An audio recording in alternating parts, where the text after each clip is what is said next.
Good morning, everybody. It's Wednesday, December 14th, 5:45 a.m. Central Time as I speak here. March corn futures down 5 cents at 648 and a half. January soybeans down 7 at 1472 and 3/4. March Chicago wheat down 8 and a half at 742 and a quarter. March Kansas City wheat down 11 and a half at 853 and 3/4. March spring wheat down 9 and a quarter at 913 and a half. Let's start off with the inflation data here this morning. U.S. consumer inflation was cooler than expected in November. The government released monthly CPI, Consumer Price Index data, yesterday. CPI rose at an annualized rate of 7.1% in November. That number was 7.7 in October. This was the lowest annualized monthly CPI print since December of last year. CPI peaked at 9.1% in June. It has declined every single month since. Following this release yesterday, the Dow Jones traded nearly 1,000 points higher on the session, but then closed the day with only a real marginal gain. It was only up 100 points at the close. Keep in mind a couple of things. These statistics are lagging. One example would be this.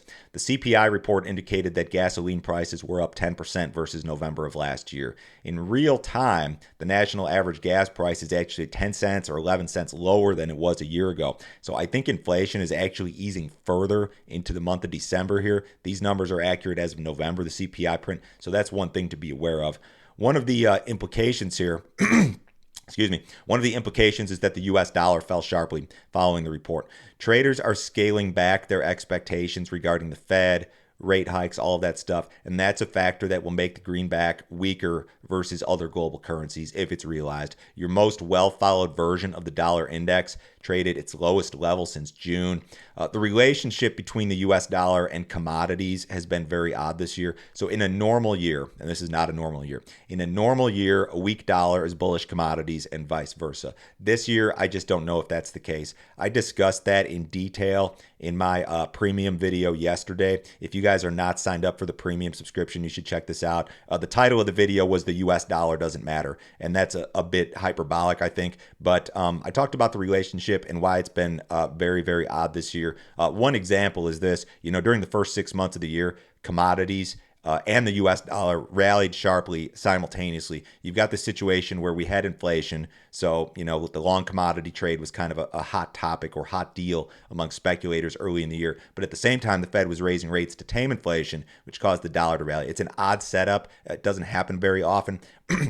If you guys want to see this video, go to my website, standardgrain.com. Sign up this morning. It's $50 a month. You can cancel at any time. No other fee, no other obligation. Nobody will try to sell you anything else, I promise. Just a ton of info direct from me every single business day, guys.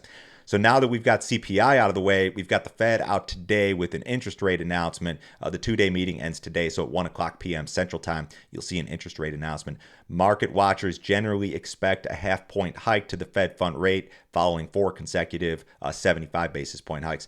This would push the effective Fed fund rate to 4.375% from 3.875 currently. Some analysts believe that the Fed will be able to ease the pace of rate hikes even further in 2023, but that the rates will need to remain in restrictive territory until inflation is reduced to a more significant extent. So the general idea here right now is that you're going to see a half-point hike today, and then in the first 2 meetings next year, you might see quarter-point hikes, and then that might be it for a while. They might get the rate up to 5% ballpark, somewhere in that neighborhood, and then pause and kind of see what happens. A lot of this will be contingent on inflation data, economic data, all of that stuff, but you're going to see a rate hike announced today, and it's probably going to be half a percentage point. The U.S. radar is active again this morning, so you've got snow pushing across Minnesota into parts of Wisconsin, and then rain pushing across southern Wisconsin, Illinois, Indiana, Kentucky, Tennessee into the south. You've also got some scattered snow over parts of Nebraska, South Dakota, North Dakota. Accumulation over the last 72 hours has not been bad. You've got like an inch or more of rain or rain equivalent over a lot of the Corn Belt. More than that, the heaviest amounts we're seeing in places like Arkansas, Mississippi, Louisiana. This is all good stuff for the most part. You've got a few implications here. I mean, the first one is that it'll help your river situation. The second one is that you've had drought building in these areas of the Corn Belt for several months now, so any sort of precipitation is welcome.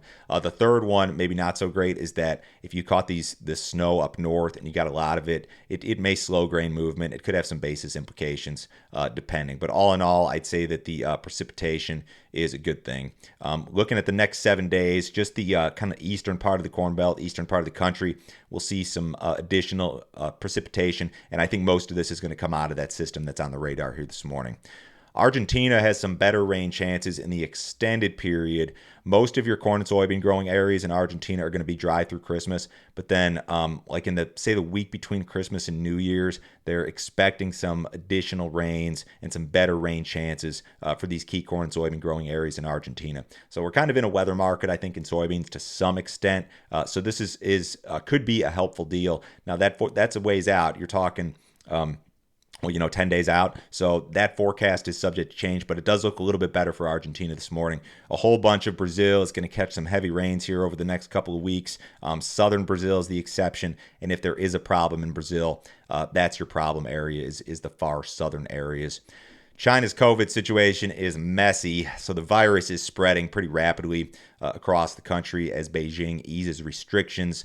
Bloomberg reports this morning that elderly care homes are barricading their doors in an attempt to save vulnerable patients.